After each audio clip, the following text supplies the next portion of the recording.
Alright, so welcome back everybody. So for this video, I'm going to show you guys how to play Hickory Dickory. Now, in this game, you're going to try to score points, or I should say berries, which are the victory points in this game. And there's basically 5 ways you can score points in this game. One of the main ways is going to be collecting various items. So like for instance, this is a button, and that's a dice, for instance. You're going to be collecting these, okay?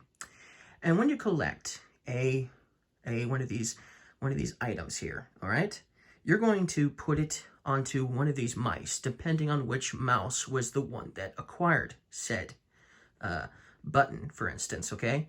And then when you make a delivery, which is one of the actions you can take in this game, when you make a delivery, all of the items that are going to be delivered, which will be delivered by one particular mouse at a time, is going to be basically turned into victory points. So you're going to turn in a bunch of these items for victory points. Now, there's several ways you can score victory points with these items. One of the ways is to complete a quest card. So there's only 2 quests out at a time, but if you manage to get this particular color and item and this particular color and item, and you have them on the same mouse that's also delivering at that time, then you'll be able to complete this quest card scoring victory points, okay? But you can only complete 1 quest card per mouse, okay? You could potentially have 2 mice delivering on the same turn, on the same action, potentially. But yes, 1 per mouse, 1 quest card per mouse, okay? And then you can turn in the items to score more points. So for instance, we have this handy little tile here that tells you how you're going to score points for your items you're turning in. You're going to score 1 point for every tile you turn in. And there are some cards that you can also add to the equation. So like for instance, I can't utilize this if I'm going to add this to the delivery. So I can add this to the delivery to get more points, okay? But yes, I could do that, okay? And add that to the equation. So I will score 1 point for every, basically, item that's being delivered, including the card, if you have a card you're utilizing, for instance.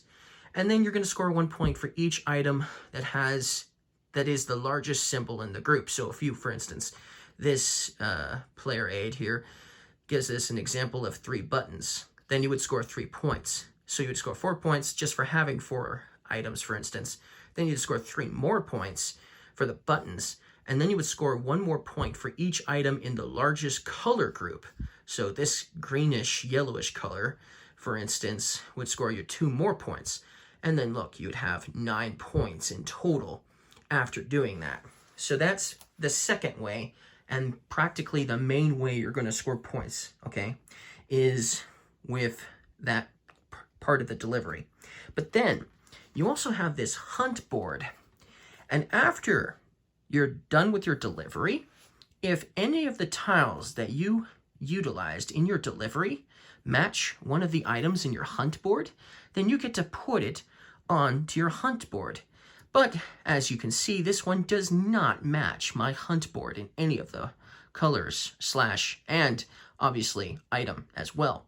So even though it matches the item here, it does not match the color too. So that means these just get discarded. They get put back into a bag.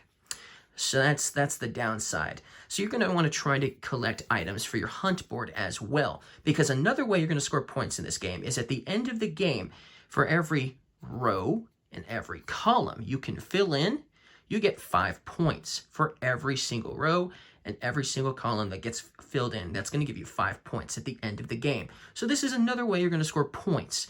So it's kind of nice if you can turn in items to complete a quest, okay?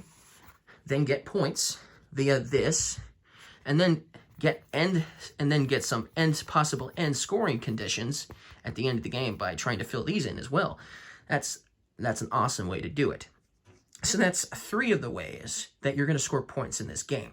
Now, at the end of the game, if you still have tiles that are on your mice at the end of the game, you'll make one final large delivery with all of the mice that you have and all of the tiles and cards, potentially, that you didn't utilize to score some more points that way.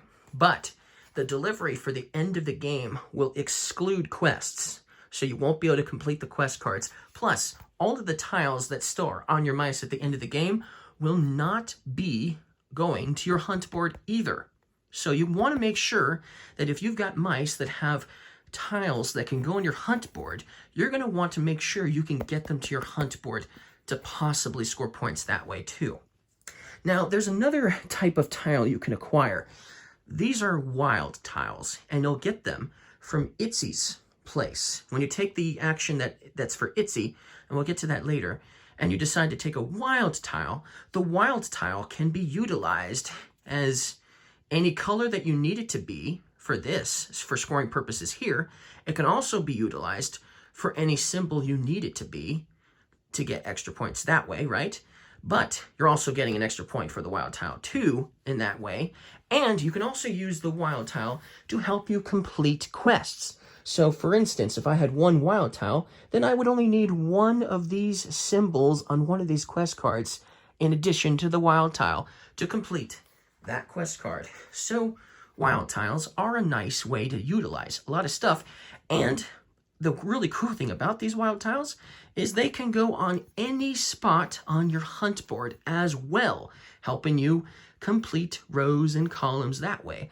So that's another nice way to utilize your wild tokens. But once you place this on a spot, or any said items on a spot on your hunt board, you can no longer move them. They stay there for the rest of the game and end the game too. So make sure to make note of that to try to plan ahead if you can.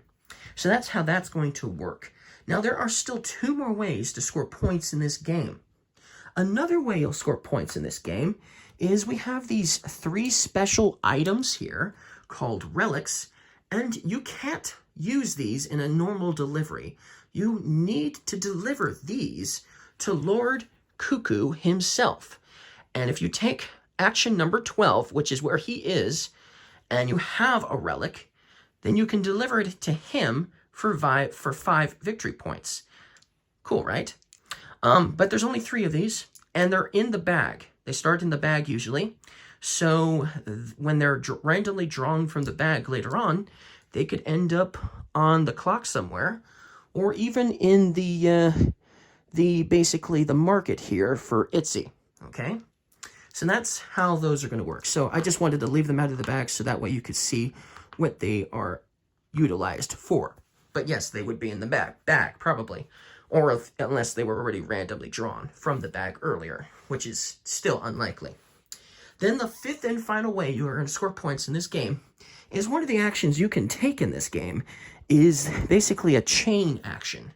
So if you take this action with the chain on it, then you get to move your scalar mouse up 3 spots for that particular one. And so your scalar mouse could be potentially this one here, so it would move up 3 spots on the chain. And if you get to this spot here that looks like a berry, you're going to score 1 point right away. Or when you pass it, for that matter, you'll score 1 point.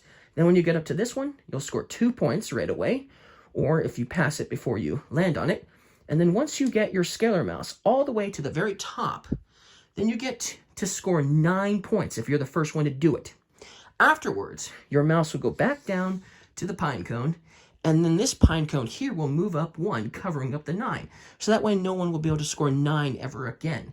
But every time someone makes it to the top, this is going to keep going up and up and up, getting less and less points. And once it reaches here, then it will stay there.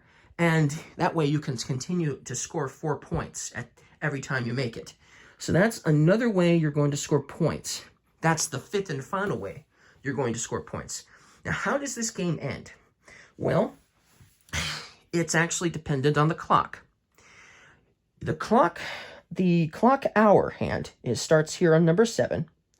And every time the minute hand here makes a full rotation going clockwise, this will cause the hand to go up 1.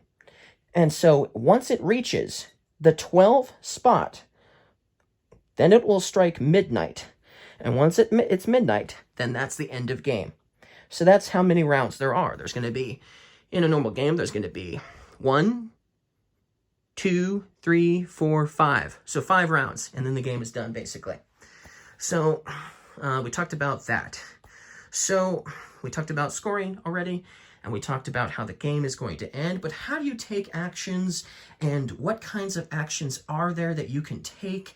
Let's talk about that next. And to do that, it would be best to zoom in on where the actions actually are and how this whole minute hand is going to work.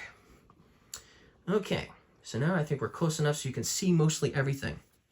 So first of all, this is basically the setup of the game. You're going to draw a random hunt board, okay, and there's 4 of them, and it's going to tell you which each of the different mice are and which numbers they're going to start at.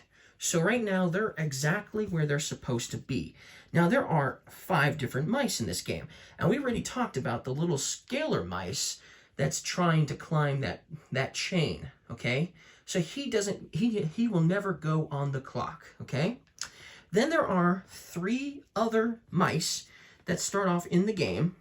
One of them is the scurrier, okay? Now, each of your mice that can go on the clock can have a certain amount of items that they can hold. So this scurrier can hold 4 items. And what's really cool is he's really good at getting around on the clock. He can take a lot more than potentially 1 action per turn. I mean, he could potentially has access to more than 1 action per turn, in a sense. And we'll get to that momentarily. Another mouse that you'll have already on the clock in the setup is this scouter mouse, okay? And he can also hold 4 items, okay? And we'll talk about his ability eventually as well. And then there's also the scavenger mouse, who's also on the board as well. And he's the one with the giant bag. And obviously, he can hold 5 items. But there's also one more mouse that doesn't start on the clock, and that's known as the scamp. The scamp mouse can only hold 2 items, for instance, but he does not start on the board.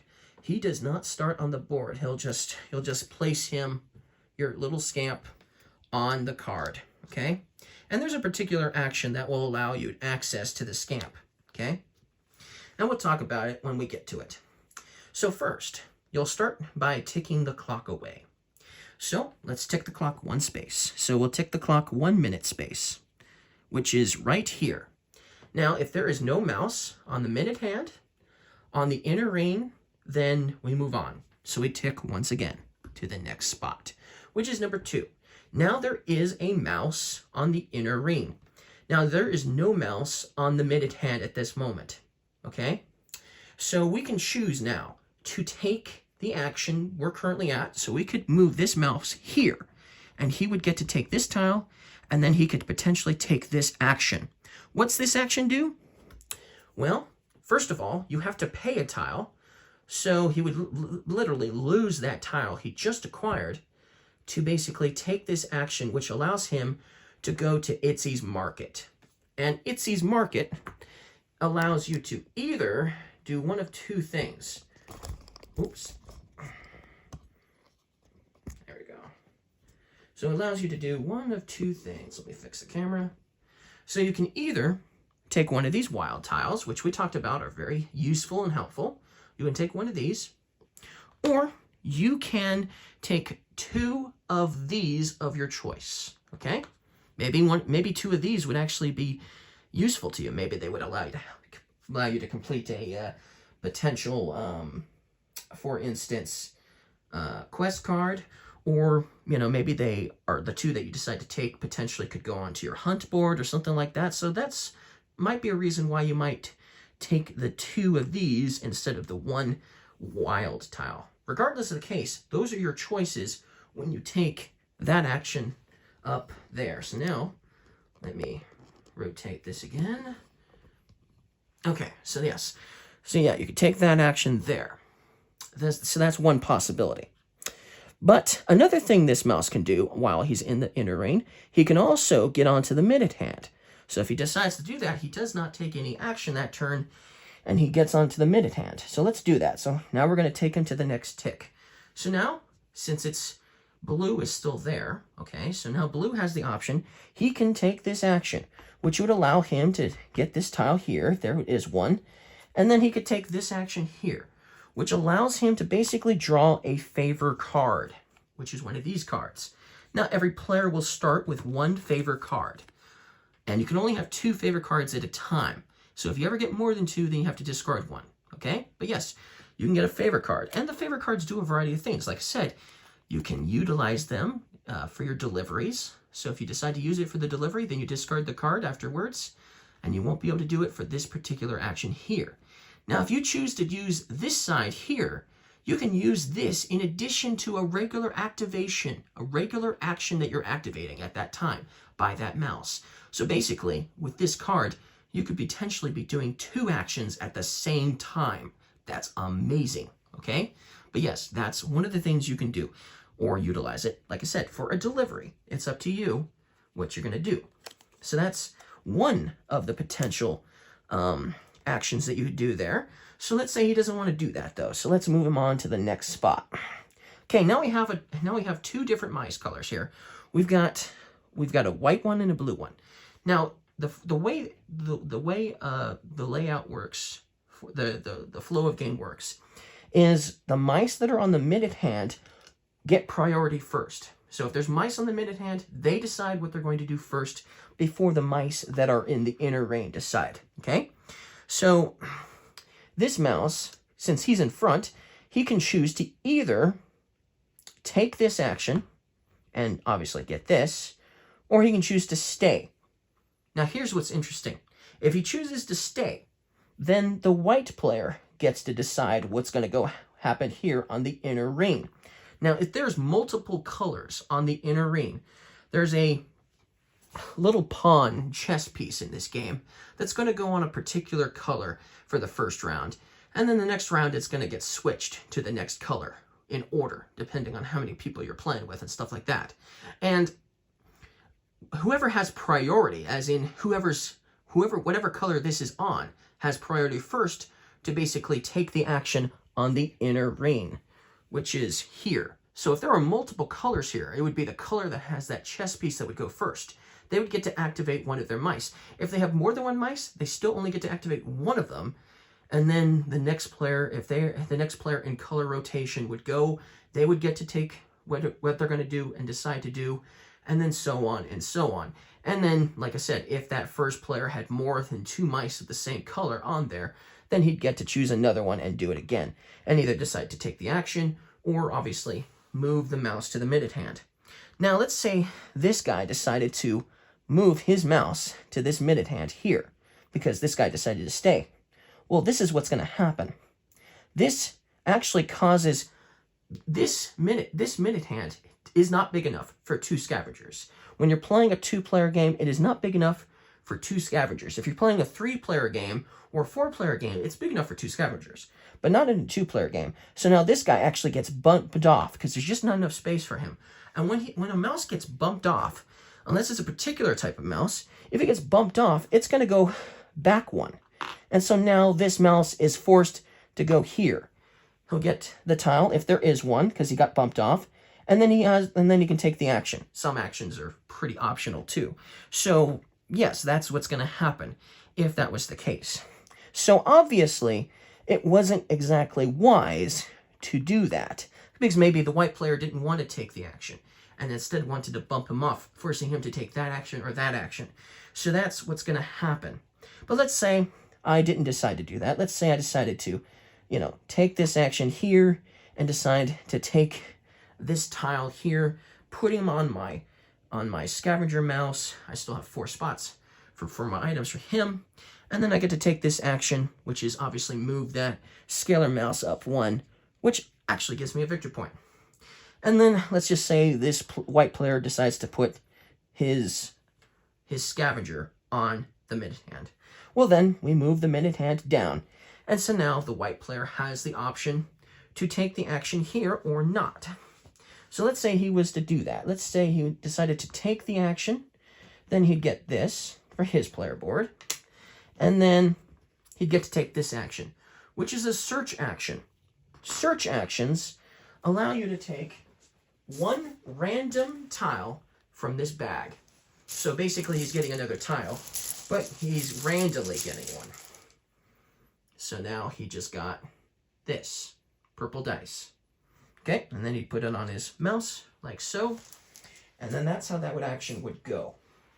Okay, then the blue player would decide if he wants to take this action or if he wants to get on the minute hand. So let's say the scouter decides to get on the minute hand.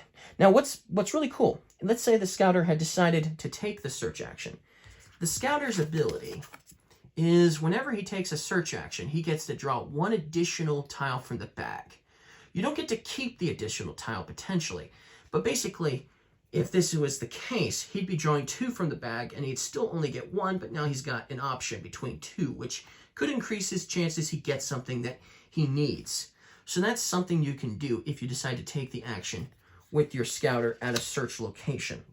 Now let's say the minute hand moves down. Now this scouter can choose to take this action, for instance. Okay, and this is the delivery action. There's 2 of them on the board. Right now, this one is potentially at 6. There's another one at 11 right now as well. So if you decide to do this, like I said, you will do everything I talked about in the beginning of the video. You deliver your items. You get your victory points.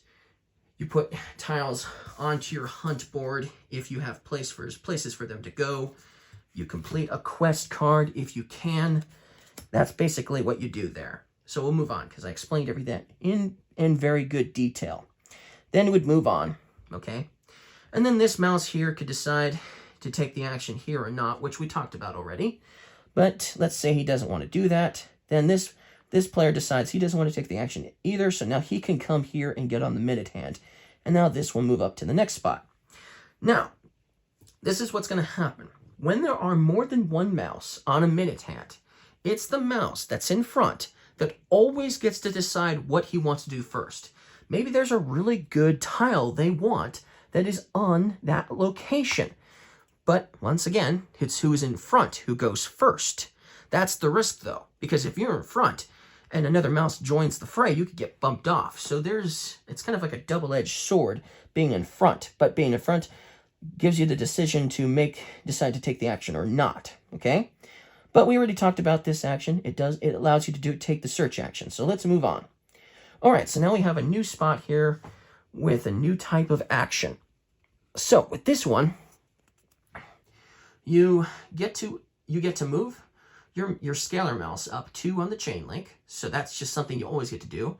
And then you may exchange 2 tiles to take the itsy action, which is there, okay? So you pay 2 tiles, you pay 2 of them to take the itsy action. That's how that action spot is going to work, okay? Now, let's just say everyone's just going to stay there for now, and we're going to move on to the next spot. So this action here allows you to move your scalar mouse up 1 on the chain link, and then you can pay 1 tile to do 2 search, which means you'd get to take 2 tiles from the bag, and you'd get to keep 2 tiles from the bag. Awesome. And if you took that action with your scouter, so like for instance, here's my scouter, he would get this tile, obviously, and he could move the scalar mouse up 1 there, and then he could pay what he just got to the bag, okay? So he's going to pay it to the bag. The scouter is going to pay this tile to the bag that he just got, and then he's going to take out 3, because remember, the scouter's ability allows him to take an additional 1 out, and then he could choose 2 of these 3 to keep, basically, which is pretty nice. One of those quest cards actually had this button on it, so he's going to definitely keep that.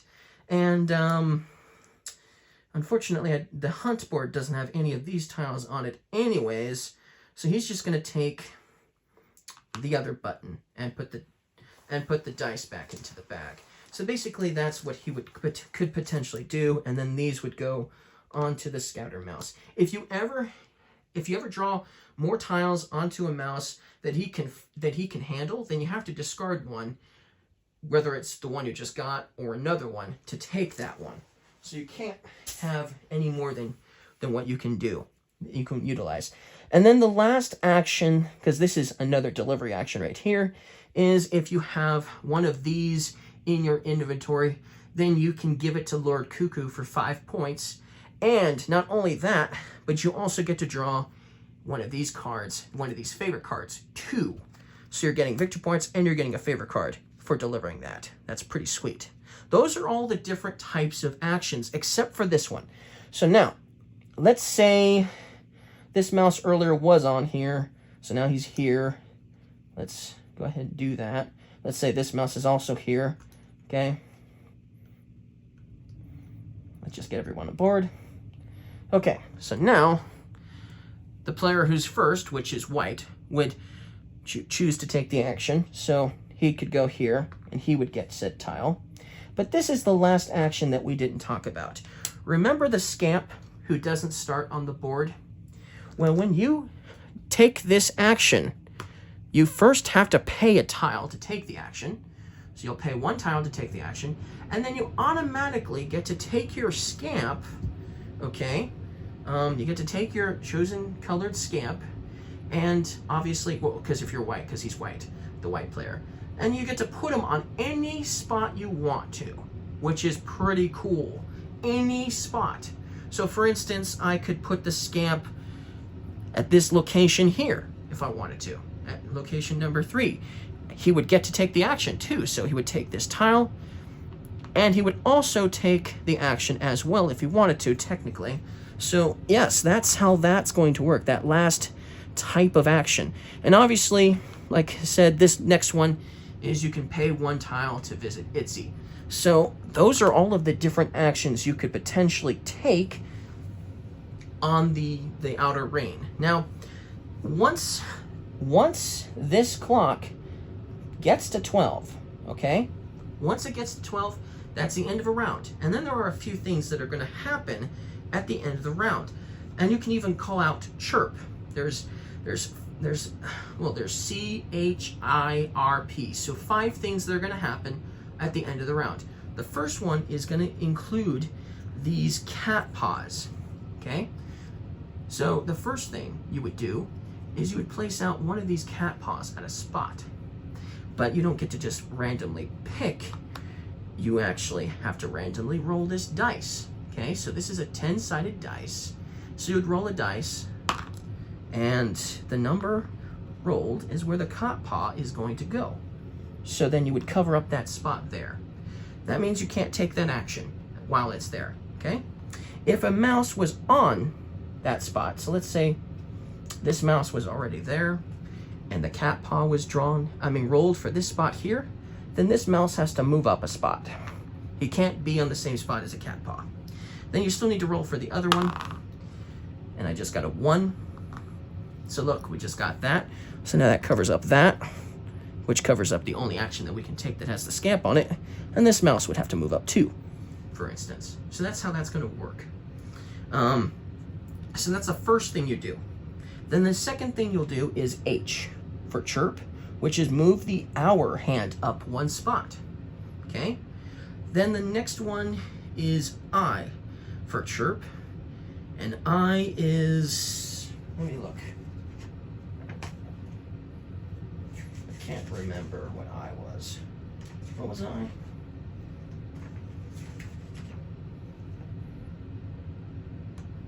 Inner ring, that's what it is. So then, you're probably wondering how we get the mice back to the inner ring. Because when they're on the outer ring, you can't get them back onto the minute hand once they're on the outer ring. So they stay there, okay, until the end of the round. Then all the mice that are on the outer rings will then move to the inner ring. So that's how you get them back onto the hand, is doing it that way. So basically, once they've taken their action, they won't be able to get on the minute hand or into the inner ring until obviously the end of a round. So that's how that's going to work. So that's I. R is then refill. So then if Itzy's market here needs to be refilled with these tiles here, you will randomly draw more tiles from the bag, refilling that. Obviously, there's a couple of spots already missing on the board, so we have to refill that as well. So then we'd place out more tiles at these spots that need them, okay? So that way, basically, you'll have access to more of these, obviously. And one thing you won't do, though, is you'll never place a tile on Lord Cuckoo's spot. And if there's a cat paw in a spot right now, you will not place a tile there because you can't take that action this round anyways. But we'll leave that there because it was already there to begin with. But yes, that's how that's going to work. And then if you have any quest cards empties, because you only have access to 2 quest cards. So if someone was able to complete a quest before the round was up, then you'll refill that slot on the quest board. So that's another thing you'll refill. And then the last one is the priority track, so P. And so the priorities track is right here next to the quest card spot. So then you basically move the pawn up to the next color, whatever that may be. So right now in a 2-player game, it's just going to go back to white. Okay, so that's the priority track. That's everything you do when you prepare for next round. And then you would obviously move the minute hand and all that. Once again, continuing on with gameplay. Now, let's kind of scroll down here so I can show you the mice. Okay, so you're probably wondering, sometimes you're just never going to get items onto certain mice because you're going to be getting various tiles to certain mice here. You can actually make trades with your mice. There's a couple of different ways you can do that. There's a particular favor card you could potentially draw that would allow you to basically make a trade between the active mouse, whatever that active mouse was, and a chosen mouse of your choice. And you could trade. So like for instance, if this was the active one, and this was the chosen one, and you got a particular symbol of favor card that let you trade, like this is the symbol I'm talking about, which is called throw, then you could do a trade. If you had this card here and decided to do that, that's one way you could make a trade in that particular way. And then for instance, I could put actually all of these onto him, doing a trade if I wanted to do that, if that was how I did it. The other main way you're going to make a trade, though, is if you have mice on the same spot. If you have multiple mice on the same location, then you can make trades with them as well. So for instance, if this minute hand was here, then the scouter, which is this mouse, and the scurrier, which is this mouse, they could make a trade and trade items between each other as long as they're on the same space / minute hand. At that time, they can trade. That means, for instance, if these 2 mice were over here, but the minute hand was here, these 2 mice cannot make a trade until the minute hand comes to that spot. Then they can make a trade at any time during their turn while they're there. Basically, that's how that would work. So I think I explained pretty much everything you need to know in order to play Hickory Dickory. So if you guys liked my explanation of how to play, don't forget to leave me a like, and I'll see you guys again next time. Bye!